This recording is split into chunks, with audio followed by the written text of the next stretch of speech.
வணக்கம் நண்பர்களே. இன்னும் விடியல, மழை விடிய விடிய பெய்ந்து கொண்டே இருக்குது. 5 மணிக்கெல்லாம் எந்திரிச்சிட்டேன். வீடு ஃபுல்லா தண்ணி இறங்கிடுச்சு. ரூம்ல பாத்தீங்களா, தண்ணியா ஊத்துது. இடி மின்னலும் காத்து வேற அடிக்குது பாருங்க. கொடைய பிடிக்க முடியல, காத்து அப்படி ஒரு காத்து பாத்தீங்களா.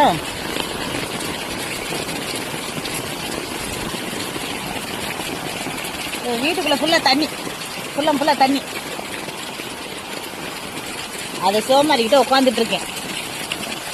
மழை இப்படி பெய்யுது. அந்த கோதாவரி நதியில தண்ணி கொஞ்சம் குறைஞ்சிருந்துச்சு. இப்ப என்ன பண்ணுதுன்னு தெரியல. இங்க தெரியுது என் கண்ணுக்கு, வந்துருச்சு விளக்கம் மேலாம. வீட்டெல்லாம் அழிக்கிறதுக்கு இன்னும் கோதாவரி நதி அலை மோதுது. போய் பார்த்தா தான் தெரியும்.